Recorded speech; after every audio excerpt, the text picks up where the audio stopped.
And Richard Dawkins joins me now. Richard Dawkins, thank you very much indeed for agreeing to appear on Piers Morgan Uncensored. Pleasure. I assume you will be uncensored. Of course. You've never been censored, have you? No. In fact, people have tried to censor you, and we're going to come to a bit of that later on. This cancel culture has even come to your door. What do you make of that? People these days not wanting to hear opinions they don't like. I think it's very sad. I think, especially in universities, where I spent all my life, universities are places where you should be free to speak your mind, listen, even to something that you don't like. And it's very tragic that universities seem to have bought into the idea that if you don't like what you think you're going to hear from somebody, you should shut them up and refuse to let them speak. Yeah, I mean, I find it completely baffling that at a place of education where the whole point is to test your own thought processes and to deliberately be exposed to other thoughts, we're now in a place where a lot of students feel they just don't want to hear it. They only want to hear stuff that validates their own opinion. They use this word safe. They want to feel safe.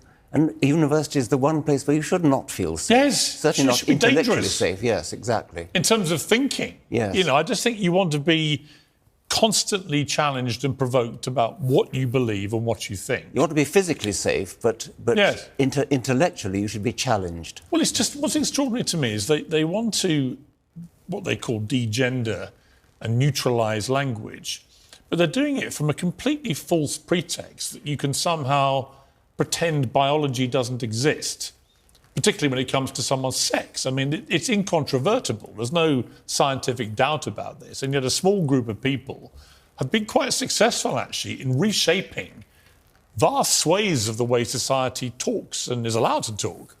It's bullying. And we've seen the way J.K. Rowling has been bullied, Kathleen Stock has been bullied. They've stood up to it. But it's very upsetting the way this tiny minority of people has managed to capture the discourse and to really talk arrant nonsense. What's the answer to it? Science. I mean, there are two sexes. You can talk about gender if you wish, and that's a subjective. I'm not. But when people say there are 100 genders, for example. Yeah, I'm not interested in that. As a biologist, there are two sexes, and that's all there is to it.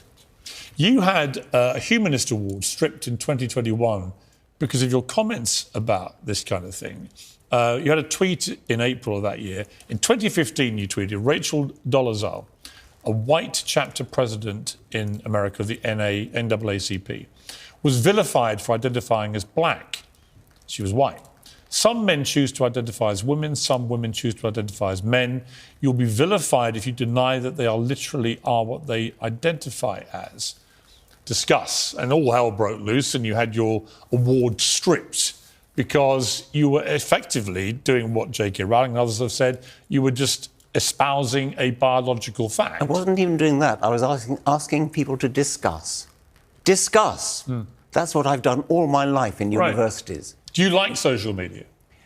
No, I don't. On the whole, I use them, but I don't like them. I'm going to come more to this because I think the whole cancel culture, woke kind of world we live in is a fascinatingly disturbing one, and you've got strong views on it. But I want to start, because you're known as one of the world's big thinkers, I want to start with some big theme stuff. And I guess there's no bigger theme than evolution itself. And I think I'd ask a question like this. What do we know now about where we've come from? And what don't we know? OK. We know once you've got a self-replicating entity, which nowadays is DNA, but it wasn't originally, once you've got life started, once natural selection, Darwinian natural selection has got going, then we pretty much understand the 4 billion year history of what's given rise to us and all other living creatures. We don't know how it started, and that's still a mystery, and it may always be a mystery, because it happened a very long time ago, and we may never know exactly what did happen. We know the kind of thing it had to be. What kind of thing do you think it was? It was the origin of a self-replicating molecule, a molecule that makes copies of itself. DNA is such a molecule, but the original one was almost certainly not DNA, because DNA is what's been called a high-tech replicator. There had to be a precursor to DNA. OK, so I'm a Catholic. I was raised a Catholic. So I'm a religious person, which I know is anathema to you, and we'll come to that. But my arguments with atheists, historically, have always come down to one thing. And maybe you've got an answer which will persuade me of the folly of my ways, which is this. What was there at the start? We don't know. But I don't know and you don't know. But no human brain, unless you want to correct me, can actually comprehend nothingness, right? No, but it's a fallacy to think that because I don't understand how it happened, therefore God did it. I mean, that's just weak. Well, no, okay, but I'm prepared to have an open mind about this. Yes. But somebody did. And I just have never met a human brain that can explain to me what happened before, say you go for the Big Bang argument. What was there before? What does nothing look like? Physicists are debating this. I'm not a physicist, but they're debating it. My point is that they don't know, and I don't know, and you don't know, and it doesn't help to postulate a God that did it. But you're certain it's not a God, and yet you admit you don't know. No, I'm certain that it doesn't help to postulate something very complicated at the outset, because what we've got is primeval simplicity, and from that stems everything. And what science does, it starts with simplicity, which is relatively easy to understand, and from that it develops into the whole of the universe and the whole of life. It doesn't help to start with complexity, and a creator has to be complex, whatever else he is. The reason that I subscribe to the theory there must be a more powerful being out there than anything the human race has created, is it not possible that you're all wrong on the atheist side of the argument? We could be all wrong. But you might get a shocking surprise one day when you're no longer with us. You might. And you discover we were right all along. It's possible. Do you concede it's possible? It's highly unlikely. You don't know, though, do you? No, of course I don't. Scientists take a pride in admitting what they don't know. And they don't know what happened before the Big Bang. They don't even admit that the word before means anything with respect to the Big Bang. Physicists will tell you. But it has to. I mean, Well, it doesn't, because that's a naive statement. Physicists will say that you do not have to say there was a time began at the Big Bang, is what some physicists will say. Yeah, but to which I immediately respond with my basic human brain. Well, OK, if time began, when did it begin? Well, quite. And what was there before? Quite. Which is a fairly obvious question. It is a very obvious question. It's too obvious, and physicists will tell you that you're being naive. See, what's interesting to me, having spent some time with you, never met you before, you don't seem that, provocative or... Bingo, you got it. I'm not. Right. Where has this reputation come from? I don't know, but I see some of the clips from earlier of you in your more firebrand years, perhaps. I get provoked, and people goad me like a bullfighter with a red rag. But I'm you don't actually come over that way. No, I'm a very mild... Do you feel you get a bad rap? Yes. But what's the real Richard Dawkins like, then? Well, I suppose I'm polite and interested and interesting, and I like to talk to people and hear what they have to say. Are you just incurably logical? Are you basically like a human Spock from Star Trek? I wouldn't like to say that. No, I'm quite emotional as well. I mean, I love poetry and music. Do you fear, given the finality of what you think death to be, do you fear it as you get older? I fear the process of dying, but when you're dead, you don't know anything. It's just like before you were born. I think it was Mark Twain said, I was dead for billions of years before I was born and never suffered the smallest inconvenience. But when you have loved ones who've died, for example... That's tragic. Yeah, but how do, as somebody who believes literally in the finality, the rotting of a body and that's it, it must be worse than for somebody like me, where I genuinely believe there's something better to come. It's worse, so what? Not so what, just curious, that it must be for you awful each time, far worse than it is for people who have a belief. Yes, it is. A lot of people take great comfort from their belief in God, that there is a different life out there. Yes, they do. So you don't have that sucker at all. No.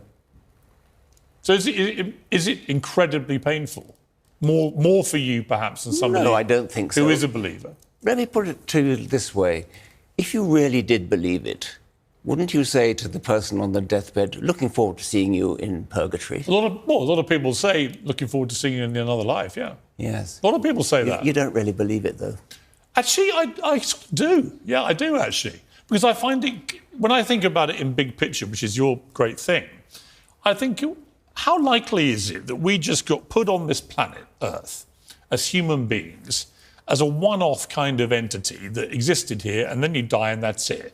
And it only lasted 4 billion years, and before that was absolutely nothing at all.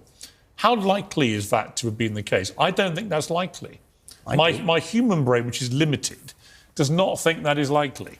I think it's very likely. I think really? It's exactly what happened. What are the other dangers, do you think, facing mankind? Oh, well, nationalism, national pride. Of the kind that we saw with the Nazis, where they literally want to take over the world. Yes, and in a smaller way, we're seeing it with Putin. Obviously, climate change is one we have to worry about. Artificial intelligence is perhaps not another one. You said before that Islam, or fundamentalist Islam, is one of the great threats. I think fundamentalist faith, where you believe absolutely that you're right without any evidence, is a major danger, because that licenses you to do anything. If you really, really sincerely believe that you've got right on your side because God told you, then really I can sort of understand how the Inquisition mind worked and how the modern Islamist mind But you're being works. accused of being an Islamophobe, are you? Or would you be taking the same view of the Christians back in the 16th century? I'm not an Islamophobe. What I am a phobic about is clitoridectomy, of throwing gay people off buildings, banning dancing and music and having fun generally. I'm phobic about all those sorts of things, but that's different from being Islamophobe. Muslims are the biggest victim of Islamism. Yes, they are. Are you worried about, do you get threats because of the positions you've taken on some of these things? Yeah. When you saw what happened to Salman Rushdie, didn't send a shudder through you? Are you saying no, you don't want to talk about it? Or? Yes. Right. I mean, that's interesting in itself. Because there are areas which you would prefer not to discuss. Yes. I should have said that before we started. Yeah. No, but listen, I think it's sad that you can't.